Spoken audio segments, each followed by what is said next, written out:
लग जाएगा कुंदनपुर तक पहुंचने में। कुंदनपुर यहाँ नहीं है, तब तक रुक्मिणी को कोई दूसरा ही लेके जाएगा। बोले पंडित जी आंखें बंद करो। जैसे पंडित जी ने आंखें बंद करी, भगवान कन्हैया ने रथ को उड़ाया और कुंदनपुर के बाहर अलोका मैया को मंदिर है वहीं जाकर के रथ को रोक दिया। बोले आंखें खोलो। जैसे ही आंखें खोली, देखो पंडित जी कहाँ गए। जैसे देखा मंदिर, बोले और कन्हैया कुंदनपुर आ गए। कितनी तेज तूने रथ को चलाया, जो देर नहीं लगी, लायक यहाँ धर दो। बोले जाओ रुक्मिणी से कह दो जाकर के हम यहीं पर खड़े हैं। पंडित जी वहां से चले। जैसे ही रुक्मिणी ने देखो, भाग करके रुक्मिणी आई। पंडित जी हाँ आ गए। वो आए कौन भाई? अच्छा, खवाइबो ना पियाइबो ना, हमारे हाल खबर लेना, उनकी बड़ी चिंता। पंडित जी हम बताओ ना। हाँ वो आ गई। वही कौन? हाँ वही। हाँ अरे जान पहले बिटिया ये बताओ, पंडित जी के हाल खबर लेने ना खवाइबो ना पियाइबो। पंडित जी बताओ ना। हाँ बताओ।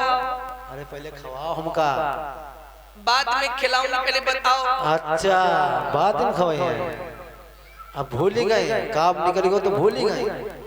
अरे बताओ ना, वो आए या नहीं आए? हाँ आई गए। कहाँ है? अरे वो मंदिर के पास। ठीक पंडित जी, हाँ। अब मैं चलती हूँ। अच्छा जा रहे हो, जा रहे हो? ठीक पंडित जी, हाँ। Tata bye. इधर रुक्मिणी द्वारिकाधीश कन्हैया से मिलने के लिए चली पूजन के बहाने। और जैसे ही रुकुम ने देखा, जवाब दिया, ए लड़कियों, रुक्मिणी तुम कहाँ जा रही? रुक्मिणी कहने लगी, भैया पूजा करने को जा रही हूँ। बोले ठीक है, जल्दी पूजा करके लौट के आना। तो रुक्मिणी कहने लगी, भैया कब पूजा करवे हूँ, पाबंदी लगी है। बोले ठीक है चली जा, लेकिन जल्दी लौट के आना। अब रुक्मिणी चली है। कन्हैया रथ पर बैठे हुए हैं। दूर से कन्हैया ने देखो, पंडित जी तो कह रहे थे एक रुक्मिणी आएगी, जहाँ में तो 4-5 आ रहे, कौन सी रुक्मिणी होएगी? रुक्मिणी ने विचार किया, हमें लगे जब हम पड़ी गई। जिस हाथ में शादी वाला कंगन बंधा हुआ था रुक्मिणी के, एकदम से ऊपर कलाई करी। कन्हैया ने देखो, बोलो जय रुक्मिणी कुड़मुड़ी चली आ रही। रुक्मिणी की सहेलियां रथ के पास गई, कन्हैया को देखा तो रुक्मिणी की सहेलियां कहने लगी, इधर घूर घूर कर क्या देख रहा है? कभी तूने लड़कियों को देखा नहीं? हाय, रुक्मिणी को बहुत बुरी लगी। रुक्मिणी कहने लगी, तुम्हें बात करना नहीं आता, किससे कैसे बात की जाती? सहेलियां कहली, हाँ तू ही तो एक बात करने वाली, तू ही करके देखा कैसे बात करी जाती। अब रुक्मिणी आगे बढ़ी, जवाब दो, ये तुम्हारी कमर में क्या है? बोली बसुरिया बजाना आता है। कन्हैया का लगे, बजाना तो आता है, हमने अगर बजाई बसुरिया, जा दंत वक्र शिशुपाल की फौज लगी टोटरी एक बसुरिया, तासे हमसे न बजवाओ बसुरिया। तो रुक्मिणी का लगी, दिखाई दो। जैसे ही कन्हैया ने बंसी बढ़ाई और रुक्मिणी ने कलाई बढ़ाई, कन्हैया ने रुक्मिणी की कलाई पकड़ी और रथ के ऊपर बैठा लो, रथ वहां के दो। रुक्मिणी की सहेलियां वहां से धरी भागी। रुकुम ने देखा, लड़कियों, रुक्मिणी का है। एक कान लगी, भैया एक कारो कारो सुहाओ, जीजी को रथ में बिठाओ और लेके चलो गो। दूसरी बोली, ओरी बहना, लेकिन एक बात कहें, जीजी ने बिल्कुल हाथों पाए ना हला। एक तीसरी बोली, पता न कब की जन की सलाह हो। और बोली भैया करिया करिया तो बाई चीची को ले गौरी।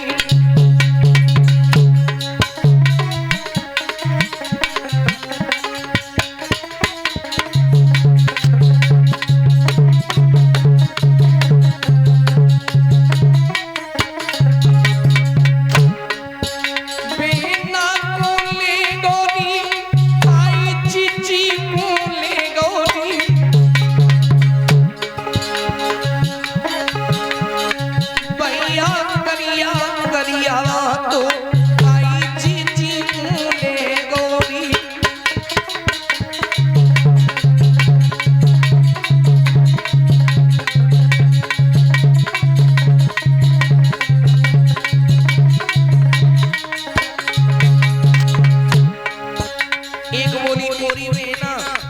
करियन पे कबो विश्वास करवे वालो नाहे जे करिया अपे कबो नाहे होते हरी काली काली हो कटारी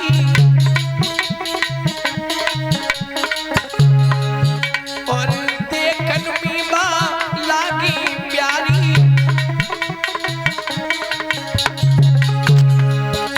और पलते गर्दन पे मेरी गुइया खींच लेती बा प्राण दीदी करिया अपना होवे इन पे काय कुदे रही जा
जवाब दो गोरी बहना जे करिया पे कबो नहीं हो इन पे कबो विश्वास करवे वालो नहीं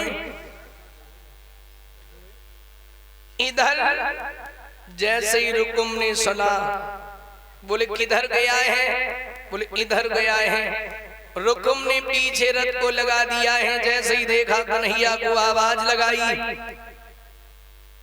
रुक जाओ अरे मैंने आज तक सुना था तू दूध दही की चोरी किया करता था अब तो तूने लड़कियां भी चुरानी प्रारंभ कर दी कन्हैया ने रथ को रोक दिया रुक्मिणी कान लगी स्वामी मेरो भैया जबर तुम हल्के और रथ को बढ़ाए रहो कन्हैया बोले रुक्मिणी ईसूर समर करनी करही जो न जना वही आप विद्यमान रन पाई रिपु कायर कथई प्रताप जो सूरवीर होते हैं जो सर को कटा सकते हैं झुका नहीं सकते जो बुज़दिल हुआ करते हैं कायर हुआ करते हैं वो पीठ दिखा करके भाग जाते हैं होगी सो देखी जाएगी इधर से कन्हैया ने ललकार लगाई उधर से रुकुम ने ललकार लगाई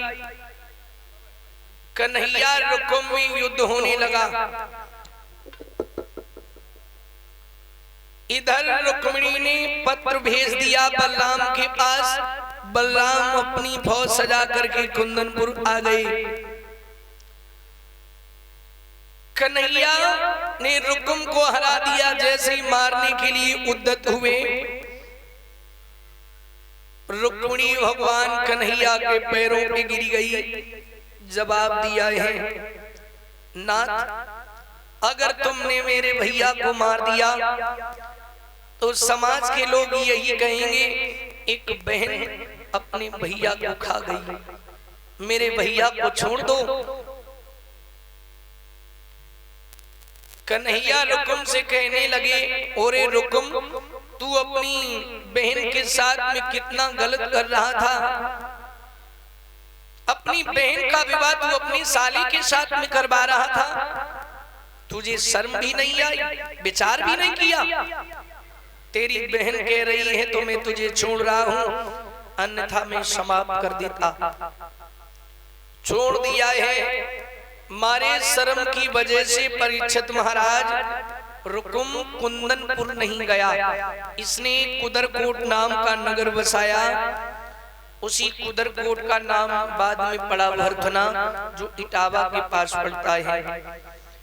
श्री सुखदेव जी समझाने लगे, ऐ राजन परीक्षित, बलराम ने शिशुपाल दंतवक्र की फौज का तहस कर दिया है। शिशुपाल दंतवक्र दोनों रण छोड़ करके भाग गई।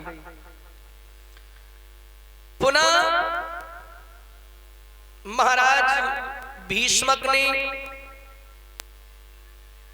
द्वारिका से भगवान कन्हैया की बारात बुलाई कुंदनपुर। बड़े सम्मान पूर्वक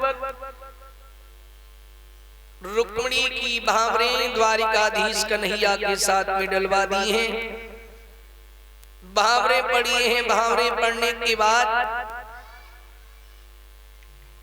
सुबह हुआ, कन्हैया का कलयुग होने लगा। जब कलयुग होने लगा तो माताएं कन्हैया को गाली देत वहीं बोली कुंदनपुर की। वैसे आजकल की गालिन में और पहले की गालिन में बहुत बड़ा अंतर है परीक्षित महाराज। आज के जमाने में माताएं कैसी गाली गाती, गाय दे। आज के जमाने में माताएं कैसी गाली गाती, तो चलो बात आए गई तो बोलेंगे।